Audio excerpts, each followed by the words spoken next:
crafters, I'm Jan B and I'm an independent Stampin' Up demonstrator. Today I'm going to show you how I made this fancy fold card. Really is lovely. I first saw it on YouTube in a video made by BJ Peters, who's a US demonstrator. She received one like this as a swap when she was at an event in Minneapolis. So I'm going to show you how to make it. The cardstock that I've used is some glossy foiled DSP that's available at the moment until 31st March as a gift in celebration for a qualifying order of £45 or €60.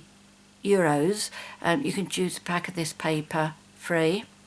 I will just show you the 4 designs. You get 12 sheets and there are 3 sheets of each.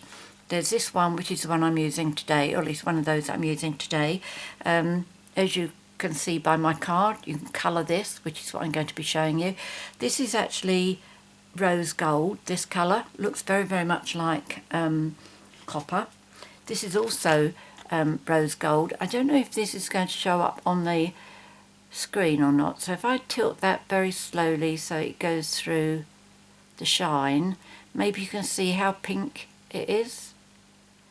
But if you can't see it on there, if you do get some, you will see that is absolutely gorgeous. So those 2 designs I'll be using. This is the silver stripe, which I've already used for 2 of my projects, and this is another silver design which has gold with it as well. And again, you could colour these leaves in too. The paper is absolutely stunning. If you get a chance to get some as your free gift, do. It's really super. So this is the spotty one and this is the flowery one. So I'm going to change my colour scheme. And at the end of the video, I'm also going to show you 3 more that I've made like this, but using just ordinary designer series paper. So let me start off with the card pieces. I'm going to be using Pool Party. Let's just move that somewhere safe.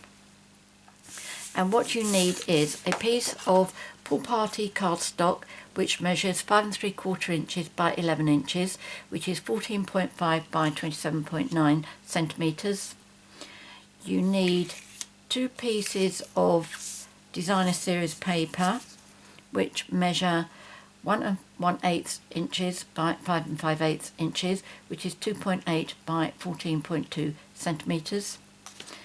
And then in the same design, you need another piece which measures 4 1/8 inches by 5 5/8 inches, which is 10.4 by 14.2. And then you need a piece of an alternative design, which is my spotty one, and also a piece of Whisper White cardstock.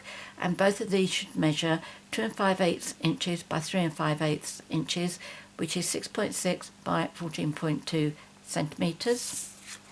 And then you need a square of Pool Party and a square of your alternative design, again my spotty one, which measure approximately 2 1/2 inches by 2 1/2 inches, which is 10, no it isn't, it is 6.5 by 6.5 centimetres. You will also need some scrap of this, and what have I done with my scrap? That's my scrap. Okay, something that's got 1 complete small flower and 1 complete big flower. There's another big one there. But all mine have been prepared in advance, but I am going to show you how you can colour this designer series paper. It's a very, very easy card to make. So first of all, I'll just get a scrap of paper, and one of these pieces I'd already started. Which one was it?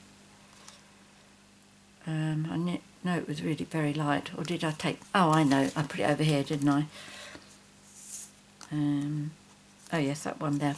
Right, okay. So I'm using now blends, Stampin' blends, and I'm using the light no, the dark Pool Party, the light Old Olive, and the dark Daffodil Delight.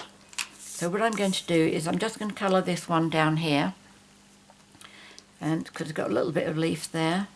In fact, I'll just do that leaf up there. This is just a scrap piece for me, so it doesn't really matter. Now, I have used a different technique on the pink card that I've just shown you, but the technique I'm going to show you now is what I'm using on my Pool Party card. Okay, so what you need to do is use the point of your brush facing towards the outside, because if you go over the edge here, you can't remove the ink, it's there to stay. So what I do is I make sure that my brush is facing there, and I don't keep painting in reverse so that I can't see what's coming up behind me. I turn my cardstock and do the same again, so I can always see where the point of my brush is.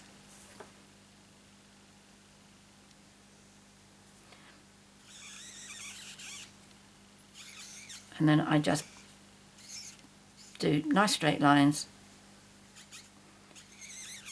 You can't really do blending with this. You can to a certain extent, but because it dries so quickly, see how I didn't go right the way back there? Because I don't want to reverse with the tip of my brush facing the wrong way. Okay, so there's that one. And what I do with my flowers, let's take this one. There, it's got some stamens, so that's going to be pollen. So what I'm going to do, this is quite easy because I've got a lot of edges here. I don't have to worry about painting in reverse. But with my brush facing forward, go all the way around the edge.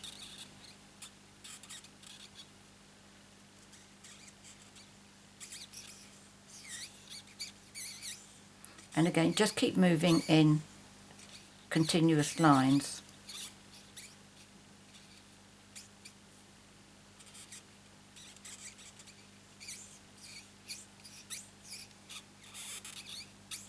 Can you hear that squeaking?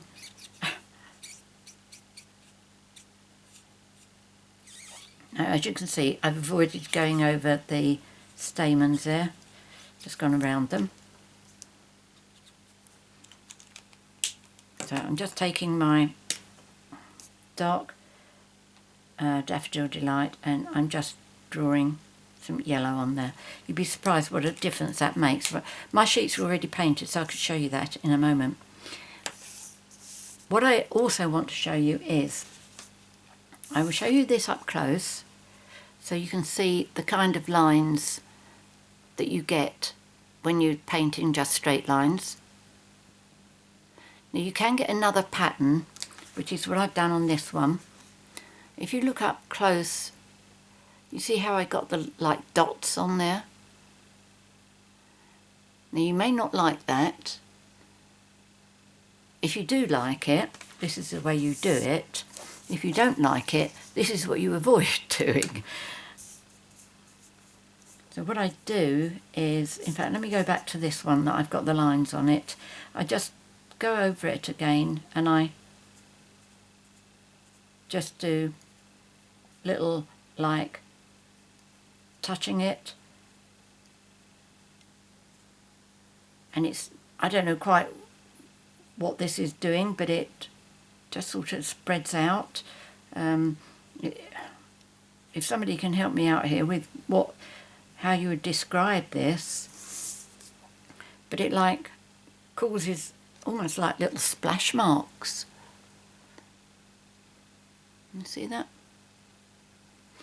It does mean that if you want to do that kind of effect all over, it does take a lot longer. Right, so that's that bit. Let me just bring over my pieces. Okay, so that's what I've already done. I'll bring this a bit closer. Can you see the difference that makes with the little bit of yellow? It just gives it a little highlight colour, if you like. But you can also see all that shine. Look at it. Isn't that beautiful? Okay, so those are my pieces. Something else I want to show you is when I first started card making, I used to, the tutor, she showed me how to adhere the layers on my card using the double-sided tape. We call it tear and tape, but it's the same thing.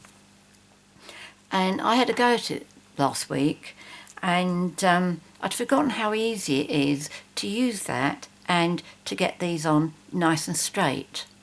So I'm going to show you how I do that as well.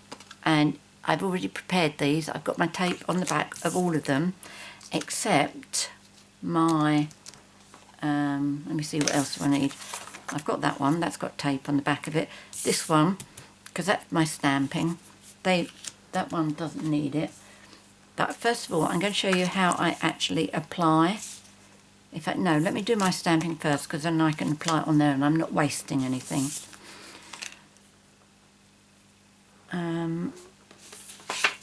Right, so what am I doing on here? These two here, I have actually cut from my scrap sheet of this. And what I did was I looked, not that one, on a scrap that I had similar to this, and I painted that one, and I'm not sure which other one I did, but I picked out two.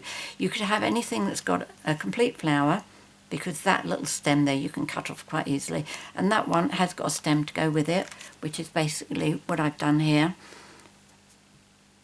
Okay, got leaf and flower, but this one is just a flower, although that one I could have done as a leaf. The more I look at it, I think that that probably is a leaf, but I'm not going to worry about that.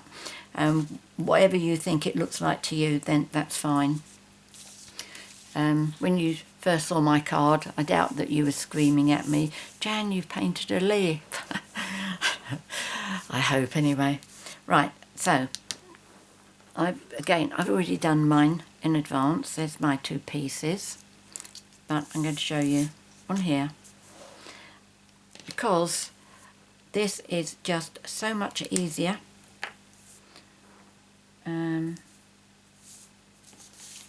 I'm going to take that's all flower. I have already started to fussy cut it, but because this is all going to be cut out, I don't have to worry about the lines.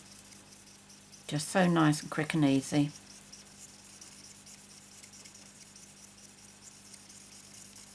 I will leave my little bit for my Daffodil Delight.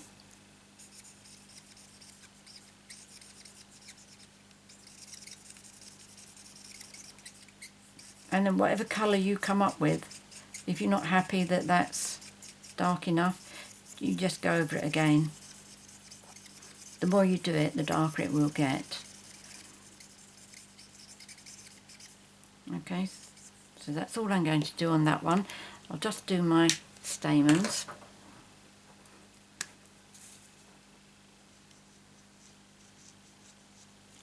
Okay, so then I would fussy cut that as I have with that. But the other thing that I do is when I've cut this out, if I can see white edges there, which I really don't like to see, what I do is I use my pen, and this is exactly what I do if I'm colouring with marker pens and then fussy cut them. And with my pen behind my work, I just paint over the edge like that, and if there's any white showing, that will colour it.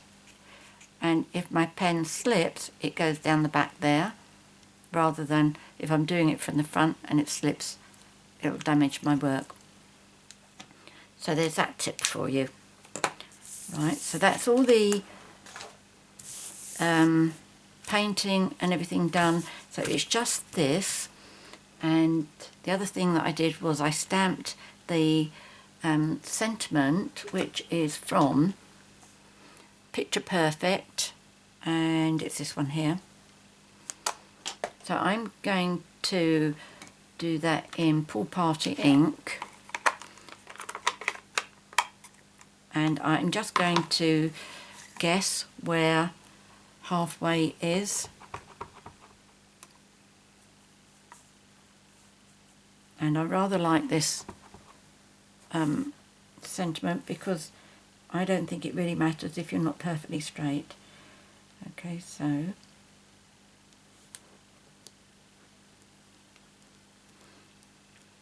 and the reason I don't put my tear and tape on this before I've stamped is in case I make a mess up of it like that, then I can at least turn my paper over.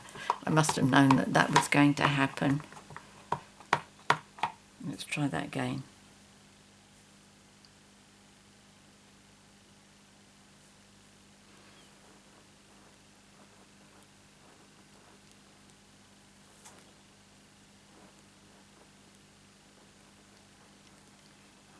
I suspect my ink pad could really do with some re-inking. That's better, much better. So then I'm going to adhere these two on, and I haven't rejected Tombow totally.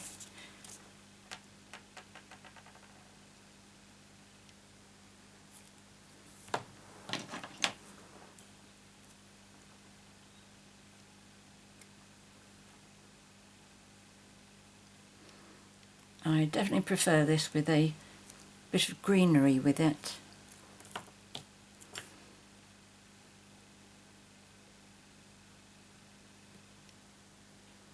And just a little bit of Tombow. A tip for when you're painting these sheets of Designer Series paper, if you find it a bit of a struggle, you might find it easier to use the nib end, that one, when you're doing the actual stems. I found it was a lot easier because it's firmer, and it was just much easier to control.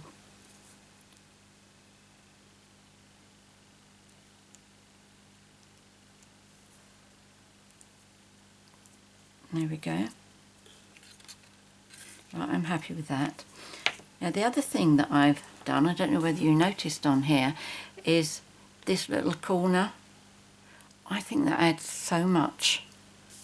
Okay, you have a look at that there, and have a look at it once I've finished. I thought I'd finished with the ink, but I haven't, have I? Now this little stamp comes from Hold On to Hope, which is this little stamp here. It's so easy to overlook it, and what I have done is I have cut mine down. Don't know if you can tell from there, but it is much smaller, and I have got very nice straight edges there, which means it is lovely to get it straight. So I've been doing that corner first each time, so I'll try not to get in the camera, but I do need to get over the top of this to just make sure that that is straight.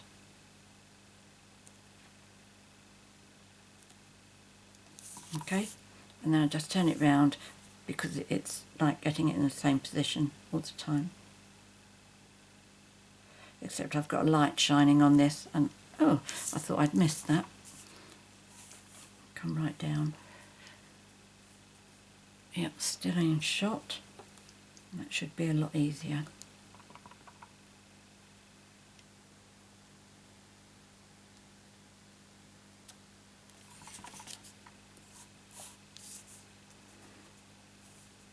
That's it.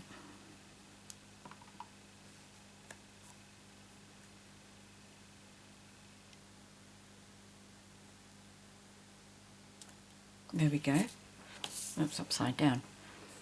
What a difference! Don't you think that just absolutely finishes that strip off? I think it's really lovely. I've used this on so many cards now. Right, now I'm going to show you how I put my ignore that, how I put my strip on. So I take the first bit so that I can see I can get right to the edge and take it down. cut it off close to the edge. If it goes right over the edge, oops, that's the end of that one. If it goes right over the edge, don't worry about it too much, because you can always curl the gluey bit back once you take the backing off. You can see if I had to do this to every sheet that I was using for today's card, it would take absolutely forever, which is why it's not very practical to use it on a video. Unless, of course, as I've done today, I've managed to do all my pieces first. But I have to say, I do find getting my pieces straight a lot easier with this. And one of the things people will say to you, in fact I'll save that bit for the time being because we haven't scored this yet, have we? I'm racing ahead of myself. Right, let's just do the scoring first. Let's clear the decks. Right, I like to use my scoreboard, which is hiding behind me, and my score tool. Right, and my score tool has started playing me up again. For some reason this keeps jumping the track again. It did it a little while ago and then it stopped, but it's just started again. Right, so to score, you're going to score at 1 1/4, which is 3.1, 4 inches, which is 10.1 centimetres, and 6 3/4, which is 17.1 centimetres. That's all. So put that down. So you need your bone folder because you do really need nice creases. Yep, that's right, I think. Right, fold back. This is the big piece. Okay, so fold that one back and make sure that it does line up straight and give that a good crease. Turn it around and give this little one, fold that one over, and again, good crease. Now turn your card over and fold the middle score line over, making sure that one lines up really nicely. Right, now with all my pieces, I had them all glued up, ready to go. Right, now what I was going to say a bit earlier was, when people see the way I do it, most people think the way that you get taught is that you undo one of each of your 4 corners. But I mean, that's how my tutor tried to teach me, but I just couldn't work with it, so I've devised my own way of doing it, and for me it works absolutely brilliantly rather. So what I do is I take the first one off. Alright, so this is the top of my design, I think. I didn't actually check that, but yes, that'll work nicely. Now what I do is, instead of doing the 4 corners, I do the top 2 corners and I just fold that over about 1 inch. Now what happens is, when I turn this over onto here, these will keep this bit up, so it's not going to touch down there until I'm ready for it. So what I can do is, where'd that come from? So what I can do is I can line this up in position. In fact, I need to lean over again of this to get that top bit right. Okay, so I can make sure that this is lining up correctly, same distance each side, and if it's straight, then I know the rest is going to be straight. So I just let that fall down. Now I'm not worried, because I know those 2 bits that are sticking out is going to stop it from actually going right the way down. Now I can see that's still going up straight. There's a slightly bit more bigger gap at the top there, so I'm just moving that up a little bit. and then I'm going to touch down. Okay, beautiful, look at that. Absolutely superb. Now all I do is take these pieces off, hold on to it, and then I take the last piece off.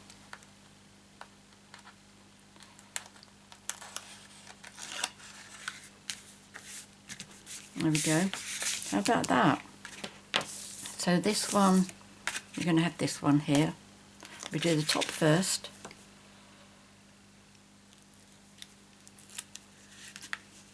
Fold the first inch back.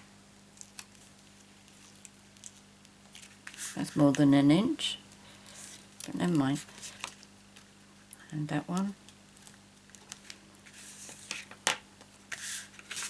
And then position it down here, get that nicely lined up, and then when you're happy, let that one go. Make sure that that is straight. If it isn't, move it till it is straight. There we go. And then we can pull that off, keeping this up.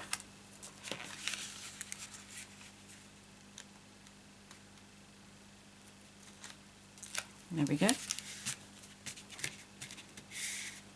fact, I've got a pencil mark there. And then my spotty bit.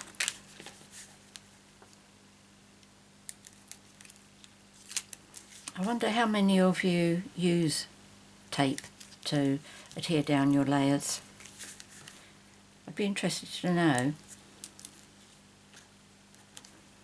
As you know, I'm a real fan of Tombow, and I have to say I had forgotten how much easier this is.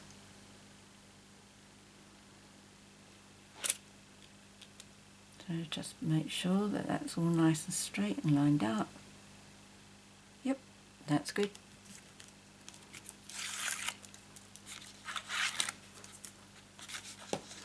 And with these last two pieces, they're 1 1/8 of an inch thick. So I've only put 2 strands of tape on those, like that. I haven't worried across here. And this one here has come off the edge there, so I will make that tuck under. Now which way do I want this to go? I think I want it that way. So because I want to get that bit glued down, I'm going to do this upside down. Right, okay, so that's got that one. And then to get that back, I'm just rolling it back with my paper piercer. Then I'll do this one, fold that back.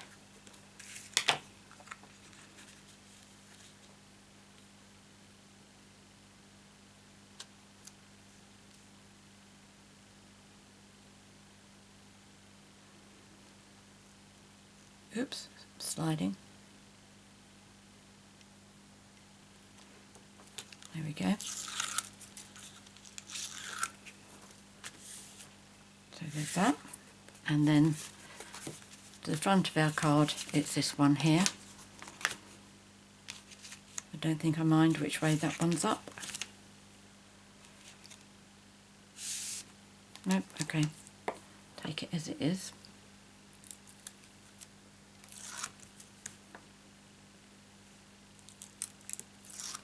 Oh, if you do that, because you're thinking about something else, your mind is racing, just pop the backing back on.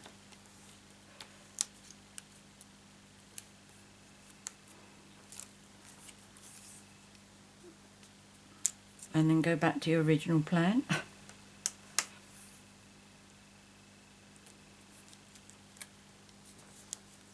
Right, I just needed a little bit extra because I've got a little bit exposed down there. Right, let's do this.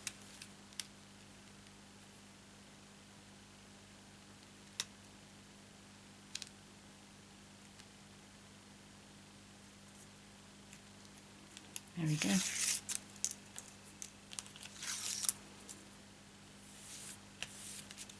So everything is all nice and straight. Folded my card the wrong way, didn't I? Okay, so that's how the card works, which means I'm going to have to try and just give it another good burnish. This one's probably okay. Yep, that'll be fine. What I've done with the others, I've had them under a bit of a heavy weight to try and make them close down, because without it, this is what they tend to do. But you could always make a belly band if you wanted. So the last thing I need to do for my card is to make my butterfly. And what I use for that is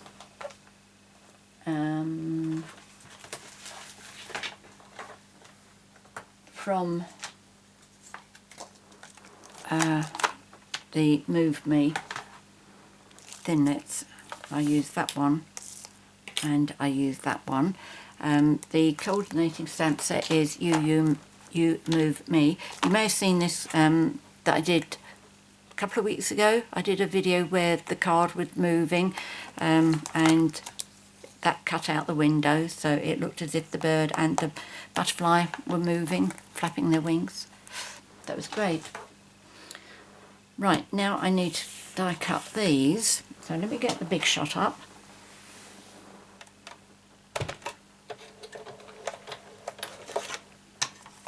So the first one I'm doing is going to be the one on the top.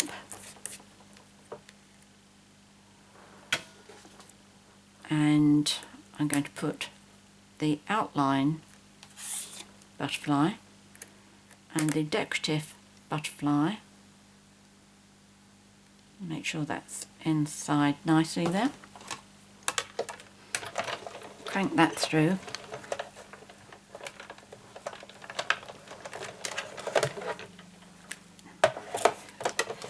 You could use your die brush to remove the bits, but I find they're quite easy to come out.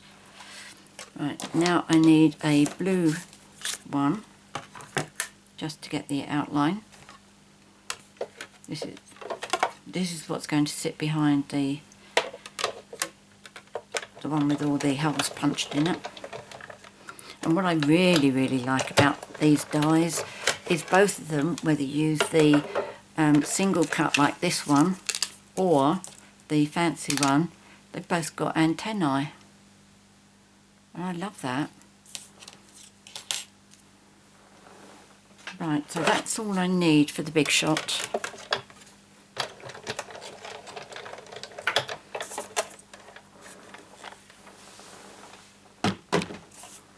And what I do is I just use my thumb now to fold on the side of the body, and then on the opposite side it's probably, I don't know, an eighth of an inch, no, quarter, well, probably starts off at an eighth of an inch, goes down to a half an inch, but that's what I'm going to put glue on to adhere it to the card.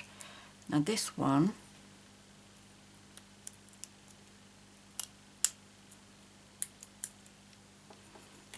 okay, so nearly all the bits come out without the die brush, although they do stay in the actual die. Okay, but I'll clear that up later. So on this one I'm also going to put my fingernail and fold the body so it's as close as the same as the other one.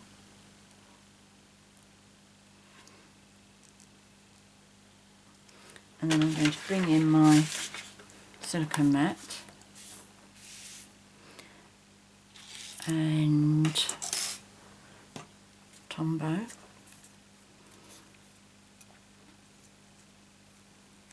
Now you may or may not want to put some glue on the antennae. I didn't on my first one, and I thought it looked a little bit odd with 4. So I do put a little bit of glue on there now. Okay, so those get anchored together.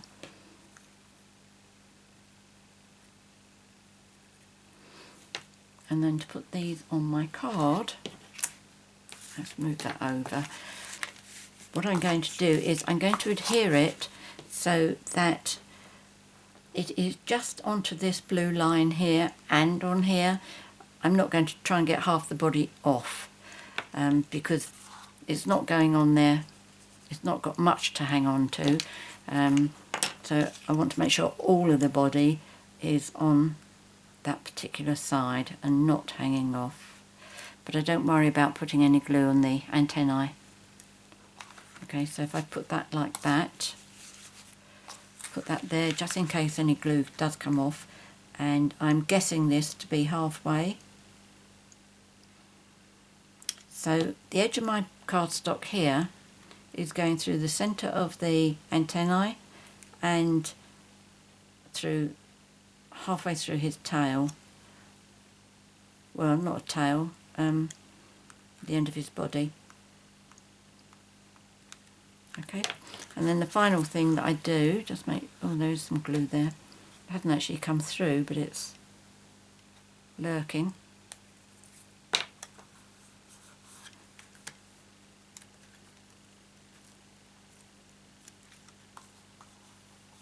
No, that's all right.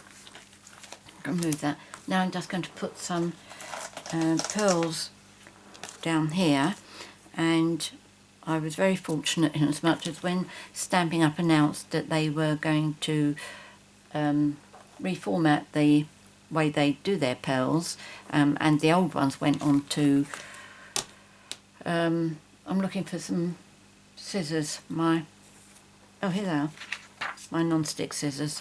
They were reformatting them, and what they meant by reformatting was they were stopping to do these lines of them, and when they went onto clearance rack I stocked up on them.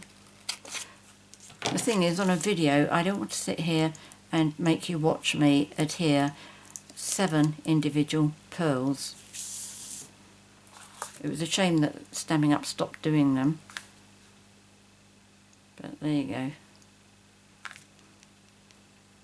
So that's another bit of advice for you. As soon as your demonstrator says to you the clearance rack has been updated, you want to get over there as quickly as you can. Because occasionally there are things where the product isn't actually going to be stopped, retired, but it's just being reformatted like these were. It may be that they're selling the packs of 3 colours of 12 by 12 cardstock, something like that. Well, that's really well worth having. So there we go, there's the card, the video card, which is exactly the same as the pink one, apart from colour of course. Okay, so let me just show you the other ones that I've done. Can I just put something a bit heavier on here? Yeah, that'll hold that down. Right, okay, so I did this one,